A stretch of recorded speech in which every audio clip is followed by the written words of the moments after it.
Do we need a sugar pill, saline injection, or some false surgery or procedure to change our state of being? I mean, do you need some external influence? Because the sugar pill is a symbol.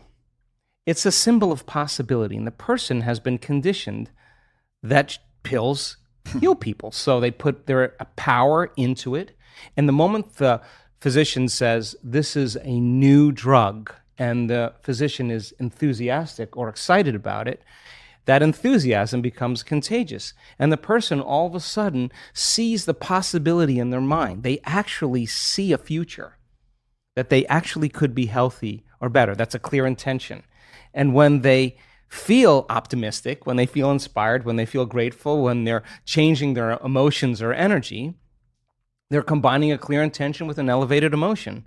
And if thoughts are the vocabulary of the brain and feelings are the vocabulary of the body, and how you think and how you feel creates your state of being, they just moved from their past present state of being into a future present state of being. They began to change their brain and body by thought alone. In depression studies where they give someone a placebo and they say this is the best drug for depression, 4 out of 5 people that are in the placebo study get better or do as well as people who are taking the actual antidepressant. That's 80%, right? But here's the deal. They've been taking that sugar pill for about 8 weeks. Every day, taking that pill and combining that clear intention with an elevated emotion, they're moving into a new state of being. So now what that means is you got to do the work. That means you actually have to practice sitting down, getting beyond all the people in your life, all the things you need to do, the place you need to. You got to get beyond your body wanting to get up and go because it's been programmed that way, and you got to tell your body you're not getting up until I say. Now, this is when you come out of the bleachers and you get on the playing field, because now you have to go from the known self, disentangle from those programs, and exist in the unknown and possibilities. So then the person who's combining the clear intention with an elevated emotion and not relying on some external or exogenous substance, they're doing it by thought alone, changing their state of being, I guarantee you it's going to begin to become a habit. And they're going to know when they're there and when they're not. And the word meditation means to become familiar with. So then the more you become familiar with how you feel in changing that state of being, the easier it will be for you to do it with your eyes open as well as your eyes closed. And if you go back to the old state of being, there's a good probability that your pain or your condition will come back. So there's this kind of waltz that goes on when people are learning how to heal and change. They take a few steps forward and then a few steps back, and then 3 steps forward and only 1 step back. And they got to practice self-regulating. They got to practice what they're paying attention to, what they're unconscious of.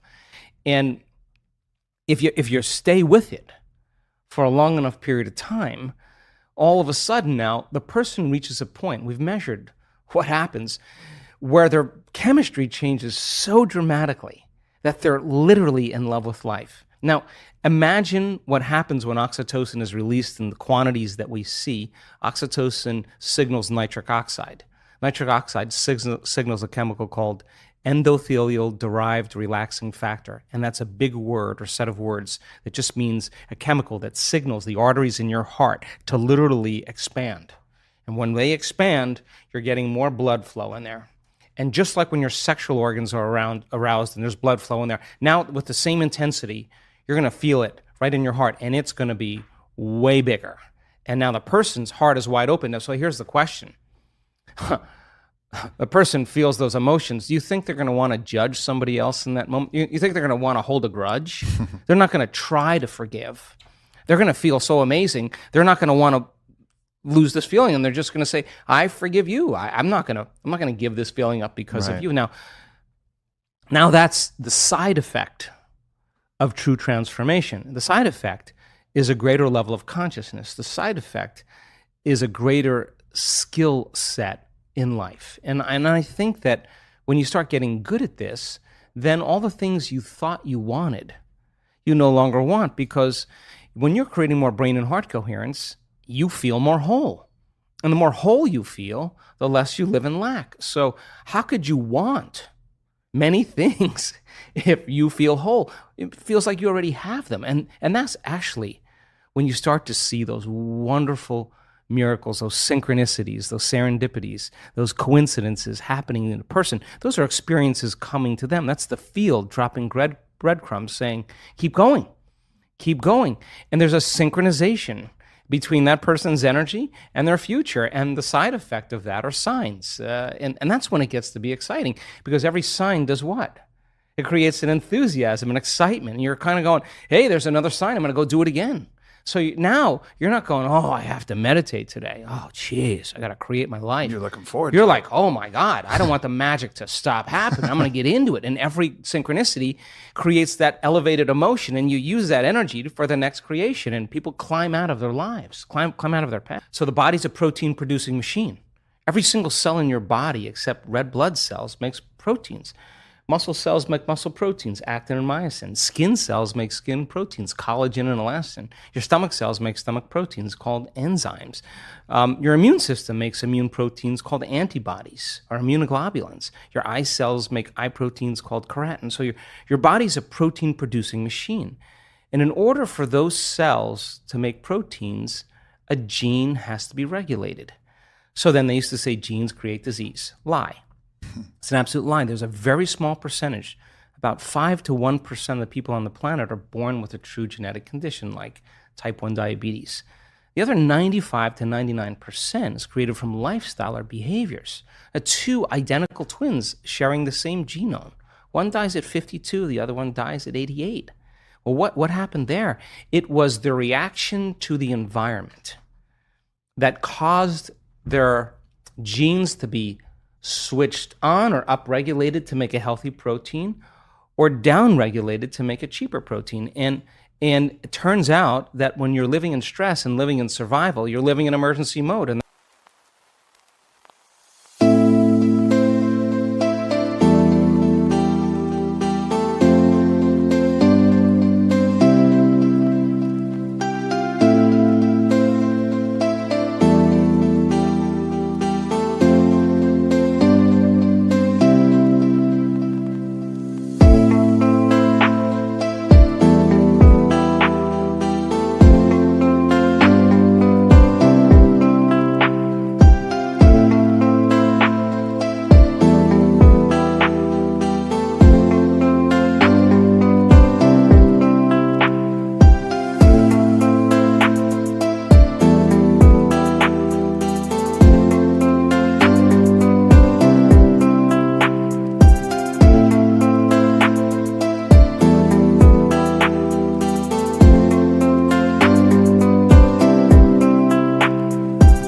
that's not a time for growth and repair. Yeah.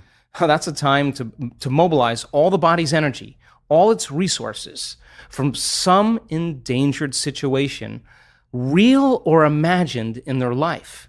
So if you're living in emergency mode for an extended period of time and you keep signaling that gene, well, my goodness, it makes sense then that over time the gene's going to begin to wear out, just like taking a copy of a copy of a copy of a copy. Sooner or later, you're going to start making a cheaper protein. So the expression of proteins literally is the expression of life.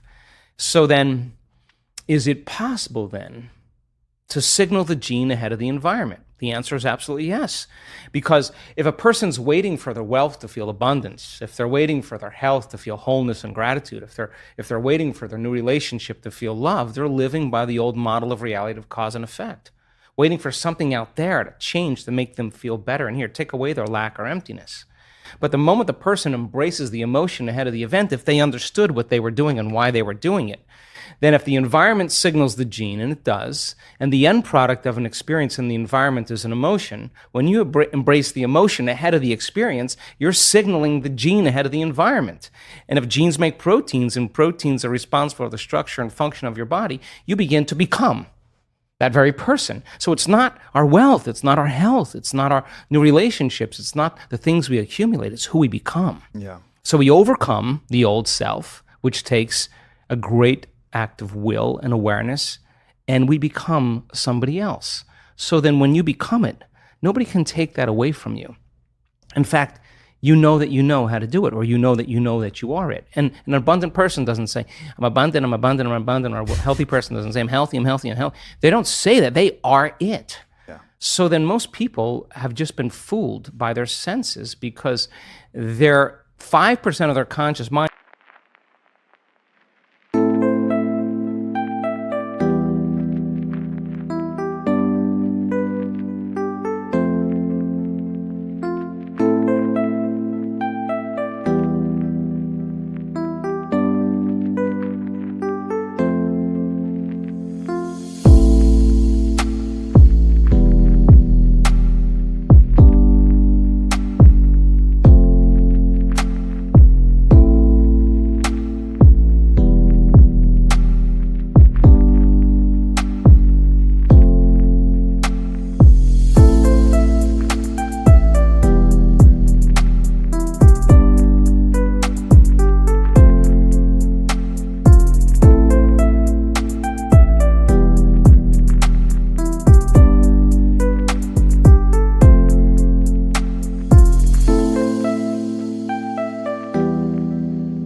Is holding the intent, but their body is habituated into a predictable future or emotionally conditioned into the past.